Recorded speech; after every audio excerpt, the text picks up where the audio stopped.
Cette nouvelle vidéo où on va apprendre ensemble comment rechercher un bien immobilier au Maroc sur Internet. Alors, ce que je conseille tout d'abord, c'est de favoriser plutôt d'être présent sur place, d'accord? Cependant, plusieurs personnes n'ont pas les moyens de se déplacer systématiquement pour chaque visite et du coup, elles se demandent comment est-ce que je peux optimiser mes recherches sur Internet avant de me déplacer pour être certain de ne pas perdre mon temps. Ça, c'est assez important. Il faut vraiment que vous soyez conscient que partout dans le monde, le vendeur va vouloir embellir son produit pour essayer de vous le vendre. Et du coup, il va essayer de dissimuler un maximum de choses, parmi parfois vos critères, pour que vous puissiez justement lui acheter son bien et qu'il puisse en obtenir le meilleur prix. C'est très triste à dire, mais c'est la réalité du marché partout dans le monde. Que ce soit en France, que ce soit aux États-Unis, en Inde, au Maroc ou dans n'importe quel pays du monde, c'est comme cela que ça se passe. Du coup, étant donné qu'on a affaire à des vendeurs qui peuvent être peu scrupuleux, ce qu'on va devoir faire, c'est maximiser de notre côté l'optimisation de notre recherche pour être certain de justement sécuriser l'ensemble de nos critères sur lesquels nous ne sommes pas prêts à faire des concessions. La première des choses que vous allez devoir faire, c'est écrire noir sur blanc vos critères indélébiles. Ce que j'appelle les critères indélébiles, c'est vraiment les critères pour lesquels vous ne ferez pas de concessions. Par exemple, vous voulez une vue avec montagne, ou bien vous voulez une exposition avec un ensoleillement toute la journée. D'accord? Ça, c'est justement des critères sur lesquels vous n'êtes pas prêt à faire des concessions. Imaginons par contre que vous avez d'autres critères qui sont par exemple que se trouve à moins de 5 minutes à pied un supermarché. Bon, si le supermarché est à 10 minutes à pied, vous allez faire quelques concessions, vous allez être un petit peu plus flexible sur la question. Parfait. On va maintenant, une fois qu'on a écrit tous nos critères noir sur blanc, passer à la recherche. Ce qu'il faut que vous sachiez tout d'abord, c'est que pourquoi un bien immobilier se retrouve sur Internet? Et la définition que je vais vous donner est une réalité qu'il s'agisse du neuf ou de l'occasion. Si un bien se trouve sur Internet, c'est pour deux raisons. Soit il n'a pas trouvé de preneur sur place, en raison d'un prix trop cher, en raison de plusieurs autres possibilités, soit il contient trop de critères négatifs. C'est soit l'un, soit l'autre. Il n'a pas trouvé de preneur sur place, soit parce qu'il est trop cher, soit parce qu'il a trop de critères négatifs. D'accord? Conséquence, il n'a pas réussi à se vendre sur le terrain. Il faut vraiment que vous soyez conscient que, en premier lieu, les biens se vendent sur le terrain, par le bouche à oreille. Ça représente à peu près 60 à 70% des ventes au Maroc.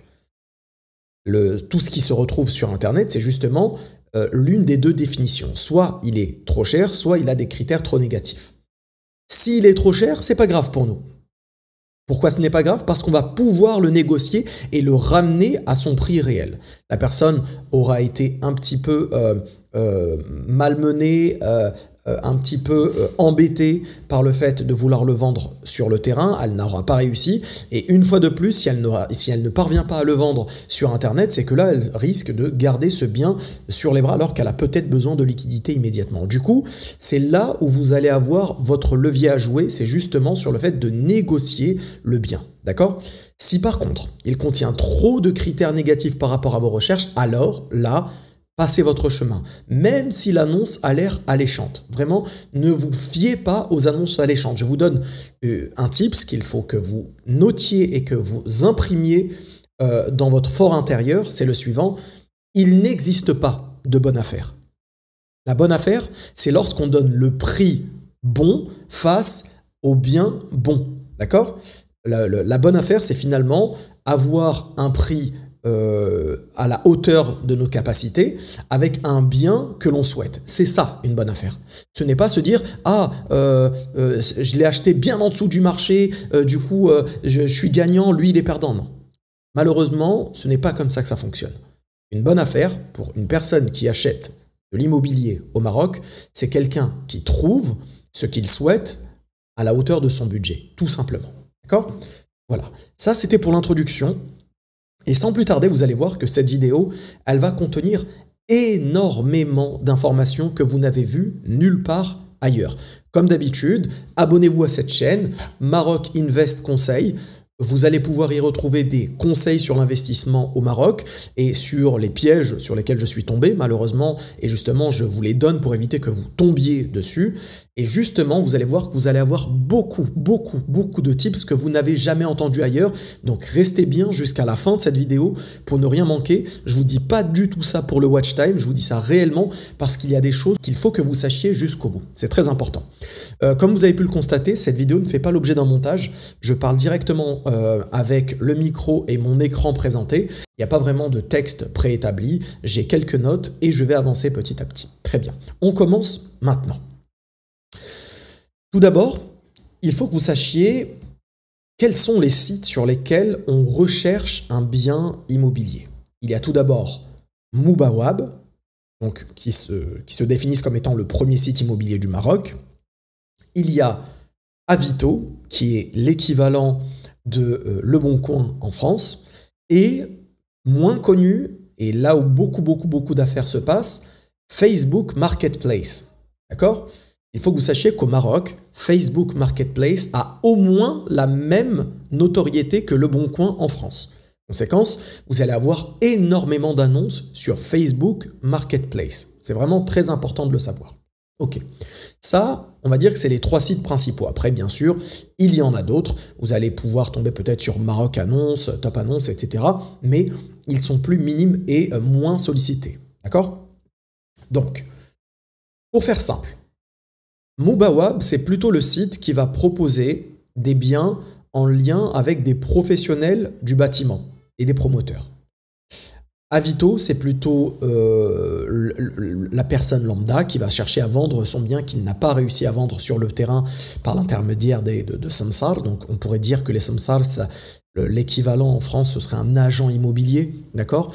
Bien que le samsar n'a pas d'agence immobilière, ok ? Et Facebook Marketplace, c'est plutôt le site où les gens vont mettre leur annonce en premier lieu spontanément, car ils ne sont pas forcément francophones, et Avito et Mubawab, eh bien, s'adressent plutôt à un public francophone. Voilà. Dès maintenant, je vous le dis, et c'est très important, Facebook Marketplace, les annonces que l'on va voir dessus, principalement, ça concerne des biens non titrés. C'est vraiment très important que vous le sachiez. Donc je vais prendre un site parmi Mubawab, Facebook et Avito. Je vais prendre Avito, ce sera plus simple. Et je vais commencer à faire des recherches avec tous les conseils que je dois vous donner lorsque vous recherchez un bien sur Internet. Suivez bien et prenez des notes, c'est très important. On commence, imaginons que l'on recherche un bien, donc un appartement sur Tanger, avec le quartier Malabata. D'accord ? Donc on va aller sur Immobilier, Appartement. Donc on commence toujours par ce que l'on recherche comme objet, et ensuite on renseigne la ville, donc Tanger, et on peut indiquer Malabata, tout simplement. Et on recherche. Donc là on a 340 annonces qui apparaissent. Parfait. On n'a pas fini, on va continuer en filtrant les biens. D'accord ? Donc on va demander un bien entre 75 000 euros, donc 750 000 dirhams, et imaginons 1 500 000 dirhams, donc 150 000 euros. Très bien, il y a 166 annonces qui apparaissent. Très bien.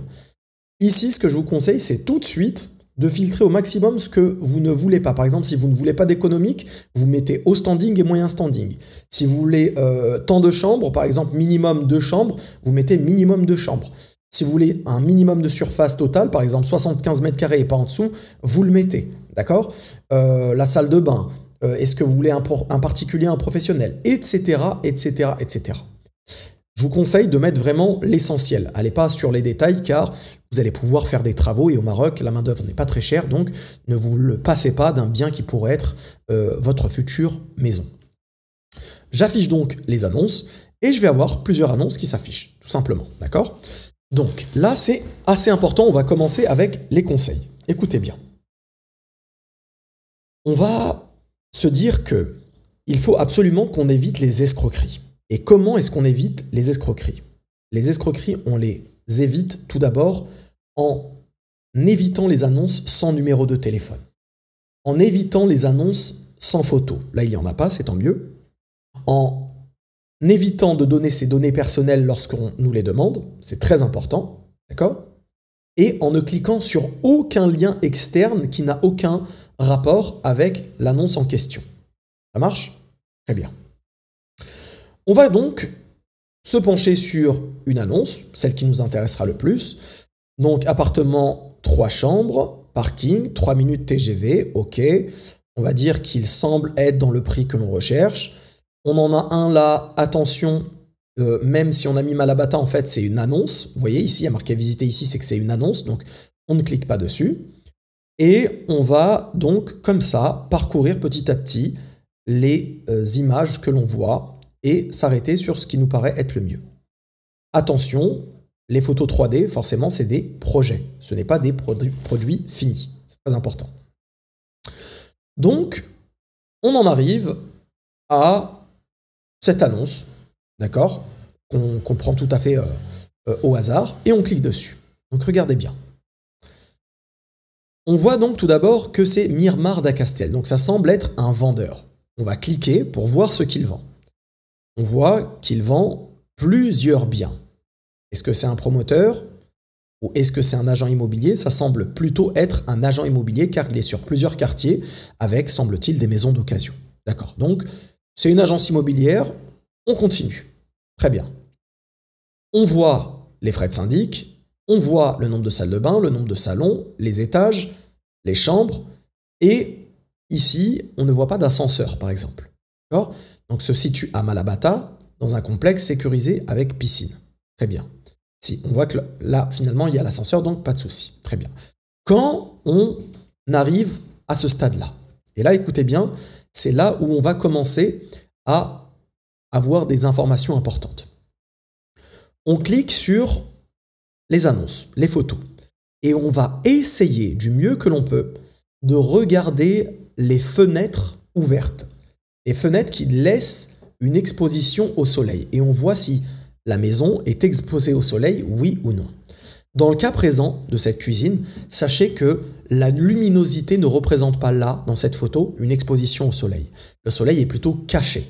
Donc là, c'est une luminosité de jour, mais où on ne voit pas forcément de lumière du soleil. D'accord? On continue, on voit que les lumières sont allumées, donc peut-être que ça a été pris de nuit, mais c'est un signe plutôt négatif. On voit encore une fois que les lumières sont allumées, c'est un signe négatif.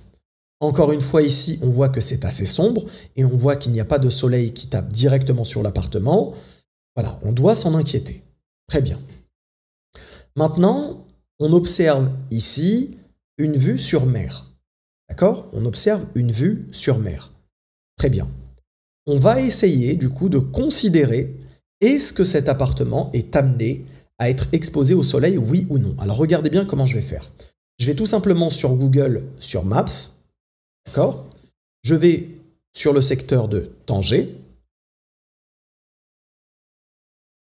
sur le secteur de Malabata, et on voit que sur le secteur de Malabata, tous les biens qui donnent sur la mer, donc sont exposés vers ici, donnent finalement sur le nord-ouest. Nord-ouest. Vous voyez, je reviens à ma photo, regardez bien. On a notre photo où ici on voit la mer. Vous voyez que c'est sombre, on est en pleine journée et il y a les lumières en haut. On confirme avec Google Maps que c'est le nord, donc sur Google Maps, c'est toujours exposé vers le nord, vers le haut, le nord-est. Pourquoi? Parce que, regardez, les maisons, ici, les appartements, donnent tous sur la mer, sur Malabata, vers le nord-est.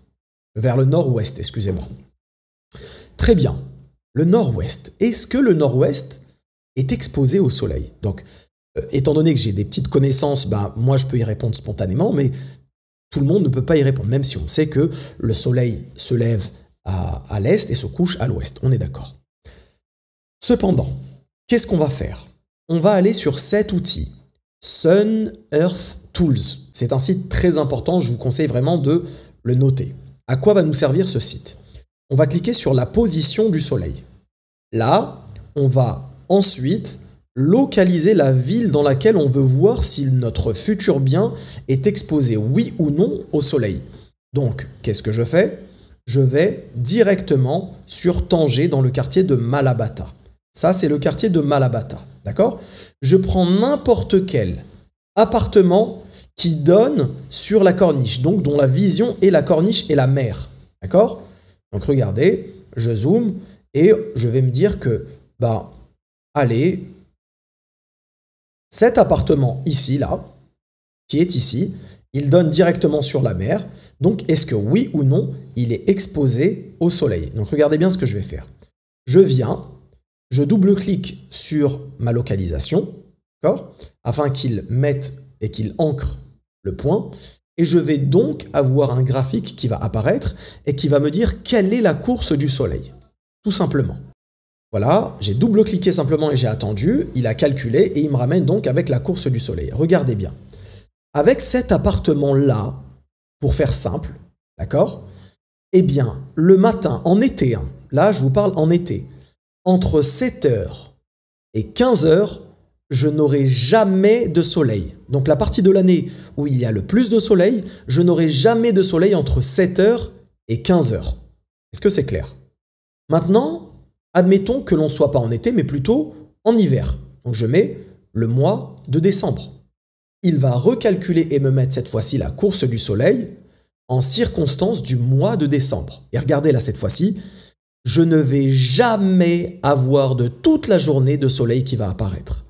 Car à 8 heures, le soleil se lèvera derrière mon appartement et il se couchera à 18 heures, pile sur la bordure de mon appartement. Donc il ne sera jamais exposé au soleil. Clairement, en hiver, c'est un appartement qui n'est pas exposé au soleil. Ça, vous pouvez le faire avec n'importe quelle ville du monde. C'est un outil qui est sublime et qui doit vous faciliter vos recherches si jamais vous recherchez un appartement sur Internet. C'est très important.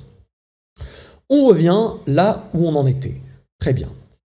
Une fois qu'on s'est demandé est-ce qu'il est oui ou non exposé au soleil, si on n'a pas réussi à trouver par la fenêtre si il donne sur la mer et à faire le calcul que je viens de faire, eh bien vous pouvez simplement lui demander la localisation. Vous envoyez un message à la personne et vous lui demandez la localisation. Alors, comment vous faites?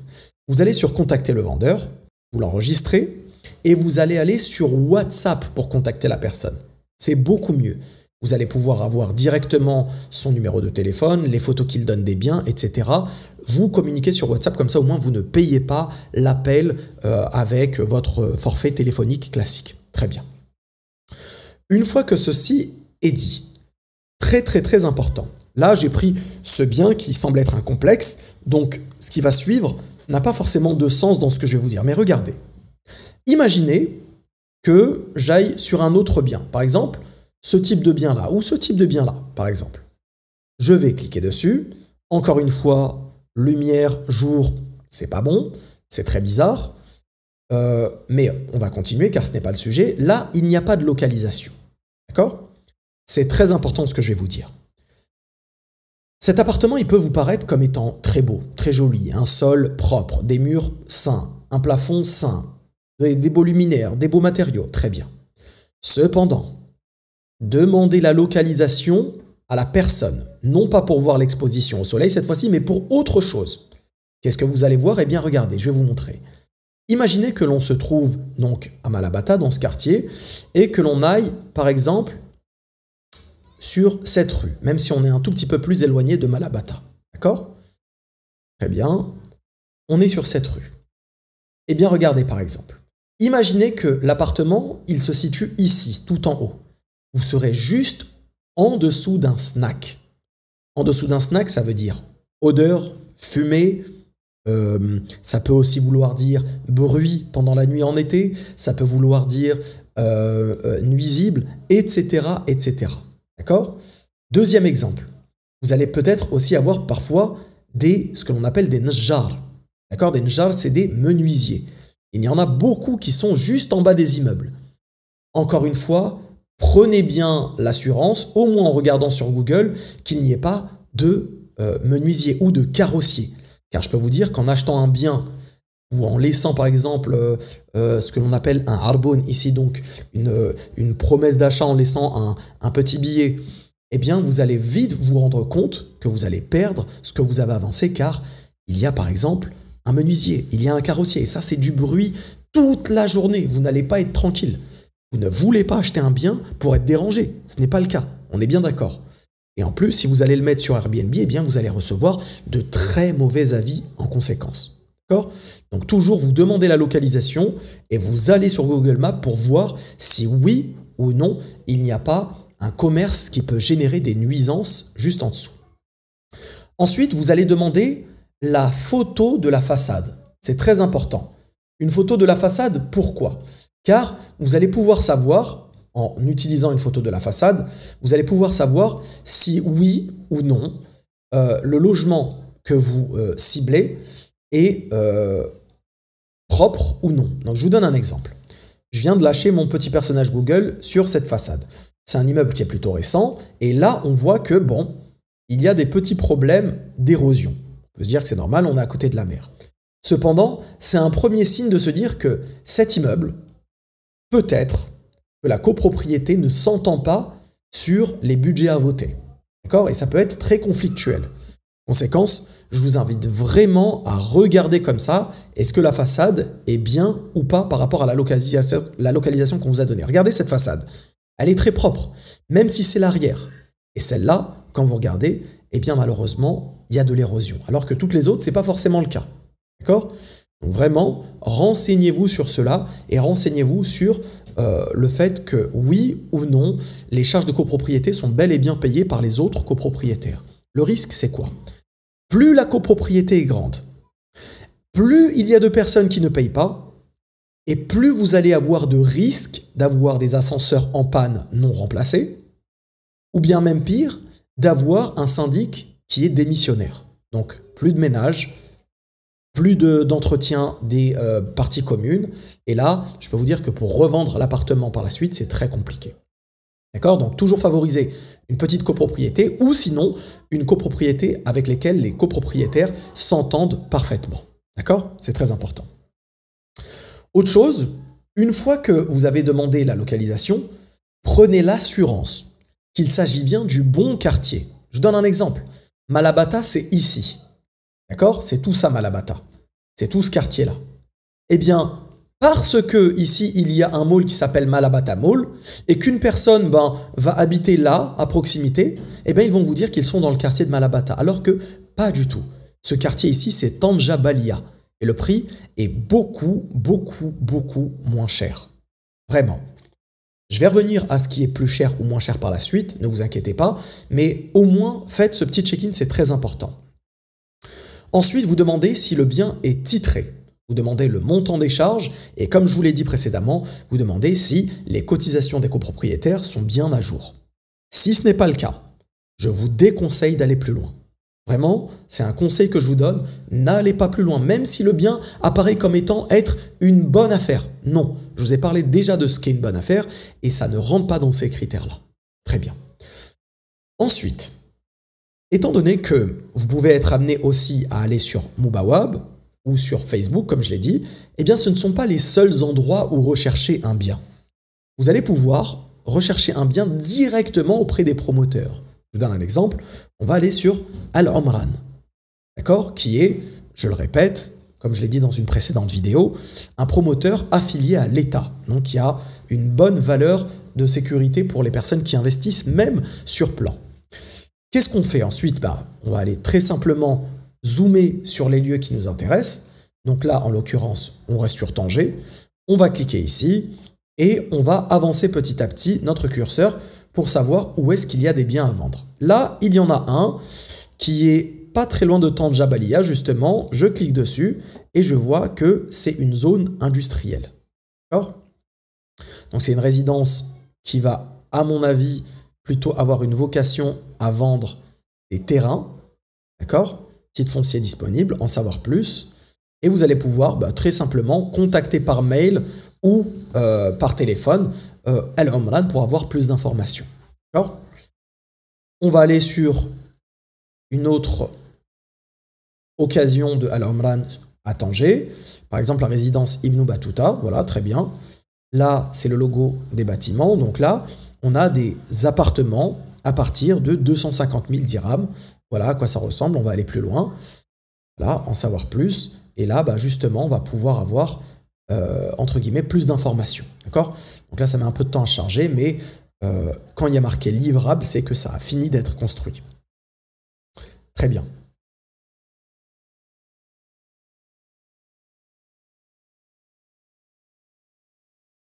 On va ensuite cliquer et on va voir que là, c'est des parcelles de terrain. Ça, c'est le logo des parcelles de terrain.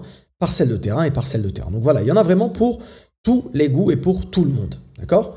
Donc là, c'est par exemple des villas semi-finies. Donc là, ils ne mettent pas le prix, c'est sur demande. Mais vous voyez que ça a l'air plutôt joli. Ici, c'est quoi? Des villas semi-finies, encore une fois. Donc là, on doit être dans les alentours de 75 000 € si je ne dis pas de bêtises. Et voilà, c'est juste à côté de l'aéroport, tout simplement. Donc là, on est sur Al Omran. Il n'y a pas que Al Omran qui existe, soyez rassurés. On peut aussi aller sur Ad-Doha. Ad-Doha, qui s'écrit comme ça. Et malheureusement, le site est en arabe, pour les non-arabophones. Qu'est-ce que vous allez pouvoir faire? Vous allez pouvoir aller en haut et traduire en français directement. Le but, c'est simplement que vous puissiez vous débrouiller sur quelles sont les opportunités actuelles, tout simplement. D'accord? Donc, vous allez aller sur nos projets. Vous allez rechercher la ville qui vous intéresse, Tanger. Et ensuite, voilà, sur Tanger, il y a plusieurs quartiers sur lesquels ils construisent. Donc, on va aller sur Val-Fleury, tout simplement. Et ici, on va pouvoir avoir plus d'informations sur les biens qu'ils vendent dans ce quartier.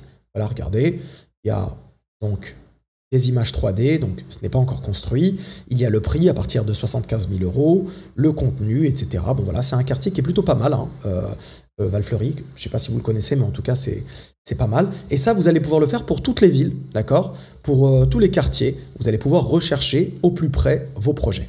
Très bien. Enfin, pour clôturer cette vidéo, j'ai besoin de vous dire deux choses. On retourne sur nos appartements sur Avito. Là, c'est très important. Vous allez avoir ici la surface habitable, 100 mètres carrés.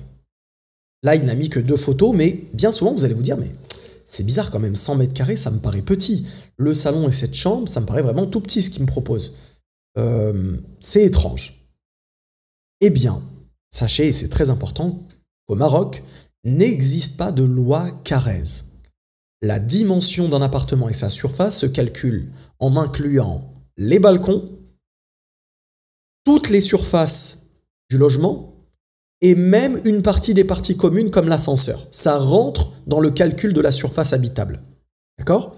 Donc ne soyez pas étonnés. Si vous voyez que la surface paraît un petit peu petite, c'est normal. Ne cherchez absolument pas à négocier, à vous dire « Ah ben non, en réalité, il a 90 mètres carrés, donc moi je veux que vous me calculiez avec 90 mètres carrés. » Non, ça sert à rien. Ce n'est pas comme ça que fonctionne l'immobilier au Maroc. Vous devez vous plier aux règles locales. Vous devez plutôt chercher à négocier le prix, si vous en avez besoin, plutôt que de chercher à dire « vous cherchez à m'escroquer » ou autre. Non, ce n'est pas une escroquerie, c'est comme ça que ça fonctionne au Maroc et on doit l'accepter.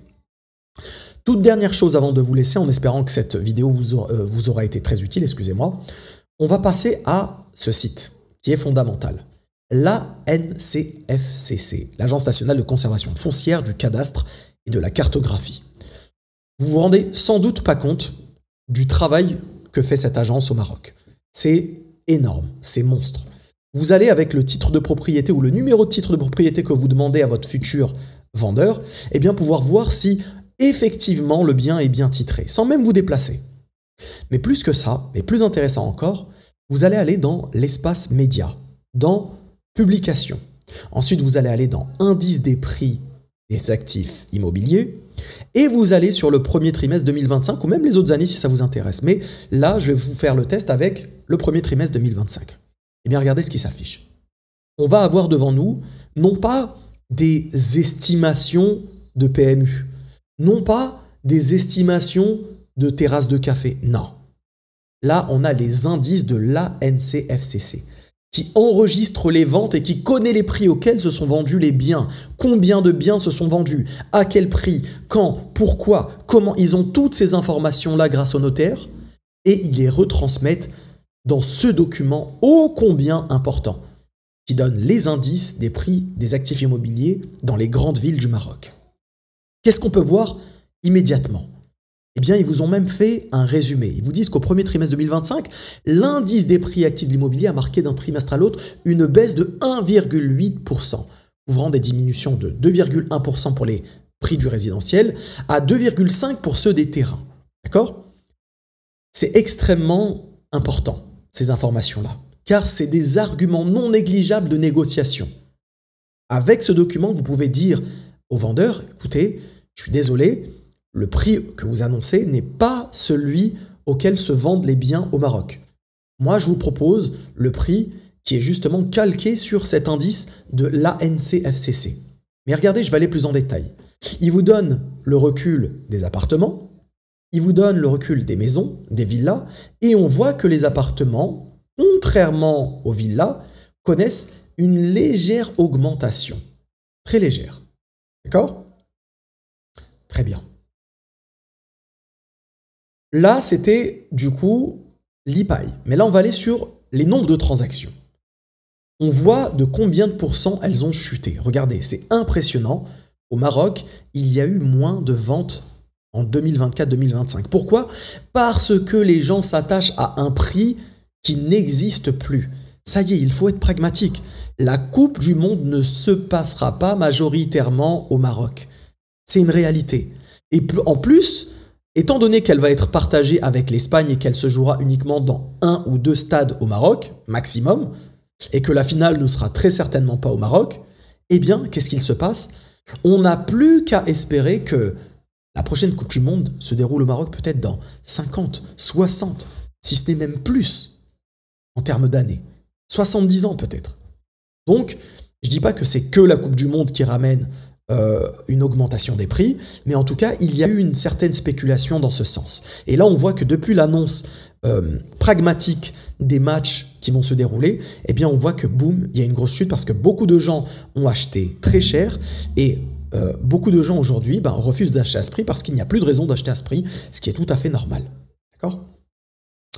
Là où ça va être intéressant, on va avoir les indices des prix des actifs immobiliers par catégorie avec les variations en glissement. Donc, je ne vais pas vous embêter si ça ne vous parle pas trop, d'accord? Mais en gros, on a un indice pour le résidentiel, le foncier et le professionnel, d'accord? Mais ce qui va nous intéresser le plus, c'est d'aller directement ville par ville. On voit ici l'évolution des prix des actifs immobiliers à Rabat, à Casablanca, à Fès, à Meknès, à Oujda. Eh bien, regardez. À Oujda, on voit que ça augmente un peu. À Agadir, ça augmente un peu. Et à Rabat, ça augmente un peu. Pourquoi? Parce qu'Oujda n'était pas forcément une ville sur laquelle il y avait une spéculation liée à la Coupe du Monde ou liée à d'autres projets. Eh bien, ça a un caractère plutôt stable. Donc, Oujda n'est pas trop concerné par les variations. Par contre, regardez Marrakech. Boum, ça s'écrase. Casablanca, boum, ça s'écrase. Meknès-Tanger, boum, ça s'écrase aussi. Car il s'agissait de villes qui étaient identifiées comme potentiellement concernées par la Coupe du Monde 2030. Très bien. On continue maintenant avec les villes en focus, précisément. On voit que ici, on a donc les trimestres 2019, 20, 21, 23, 24, 25, etc. D'accord? On a le nombre de transactions ici. Donc, c'est les barres bleues que vous voyez. Et on a la variation en glissement trimestriel des prix. Regardez comment c'est extrêmement important. Eh bien, à la sortie ou en plein Covid, on avait des prix qui chutaient énormément. Mais contrairement à cela, on a eu beaucoup de transactions. Quand il y a eu beaucoup de transactions, qu'est-ce qu'ont fait les prix? Ils ont augmenté. Offre-demande, c'est normal. Mais une fois que les transactions, entre guillemets, se sont faites, eh bien, regardez, il y a une baisse des prix qui s'est observée au point où il y a eu énormément de transactions pour des prix qui baissaient. Pourquoi? Parce que là, il y a eu de la construction dans le neuf, énormément. On s'est mis à vendre du neuf, du neuf, du neuf, du neuf. Eh bien, regardez, là, on a une transaction qui monte jusqu'à 18 000 transactions, presque 20 000, à des transactions qui sont plus de divisées par deux. On arrive à 7 000 transactions d'un trimestre à l'autre, qui est anormalement bas. Et on voit pourtant que les prix sont bas. Donc on a eu une fluctuation qui était assez importante. Là, les gens étaient plutôt en observation. Ils ont observé, ils ont observé, ils ont observé, jusqu'à ce que là, regardez, trimestre 2024-2025, hop, cela baisse. Bref, on peut dire quand même que sur Casablanca, si ce n'est avec cette période-là qui est plutôt liée au Covid, eh bien c'était plutôt stable. Pour Marrakech aussi, d'accord? Ensuite, on a toutes les évolutions des prix, donc vraiment plus détaillées, pour avoir des informations sur justement les biens immobiliers. Très bien.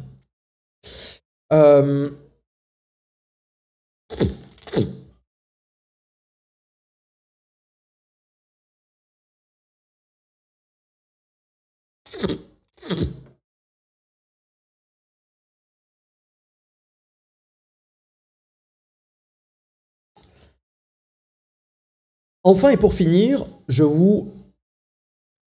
voilà pour cette vidéo qui était assez concise, mais où il y a pas mal d'informations pour les personnes qui cherchent sur Internet. Vous voyez que chercher un bien sur Internet, c'est pas juste aller sur un site, se mettre des étoiles dans les yeux, appeler et aller signer un contrat. Ça implique beaucoup plus de choses et je vous assure que j'ai donné là à peu près, on va dire, 1/10 de ce qui se fait en réalité en détail. Il y a encore plus de choses à regarder plus en détail, mais là je vous ai donné le B à bas. Ce qu'il faut absolument faire pour que vous ne fassiez pas escroquer et que vous ne vous trompiez pas sur vos choix. D'ailleurs, avant de finir, je vous conseille le site Yaki, sur lequel vous allez pouvoir avoir les prix au mètre carré dans les villes, d'accord? Donc par exemple, en cliquant là sur Tanger, selon le secteur dans lequel je suis, eh bien, je vais avoir un certain prix. Par exemple, Tange Al Balia ou plutôt Malabata, comme on regardait depuis tout à l'heure, on va rester sur ça. Voilà, on a des prix là qui oscillent pour les appartements dans les alentours de 14 000 dirhams le mètre carré jusqu'à 15 000 dirhams le mètre carré. Mais si on va sur Tange Al Balia, donc là, je suis à Tange Al Balia, 7 000 dirhams le mètre carré jusqu'à 9 000 dirhams le mètre carré pour les villas. Donc on voit que le prix est quasiment divisé par 2 entre ce quartier et ce quartier. Donc ça, c'est assez intéressant. Vous allez pouvoir naviguer dessus et être certain d'avoir un bon prix et que vous ne fassiez pas escroquer par les personnes. Ce qui est bien avec ce site, avec Yaki, c'est qu'il regroupe les transactions des notaires du Maroc. Et du coup, grâce à cela, on peut avoir un prix assez fiable. Vous allez me dire, ouais, mais il y a beaucoup de gens qui donnent sous la table, qui donnent au black, etc. C'est une pratique qui a de moins en moins lieu. Et je vous demande, je vous réclame de ne pas céder au chant des sirènes. Si vous avez un coup de cœur sur un appartement et quelqu'un vous impose de lui payer au noir une certaine somme, soyez toujours ferme et refusez catégoriquement, car vous pourriez le regretter. Je m'expliquerai plus longuement sur une autre vidéo. Sur ce, je vous dis à bientôt sur Maroc Invest Conseil. Laissez un commentaire, abonnez-vous et soyez nombreux à suivre cette chaîne afin qu'elle soit profitable au plus grand nombre. À très bientôt.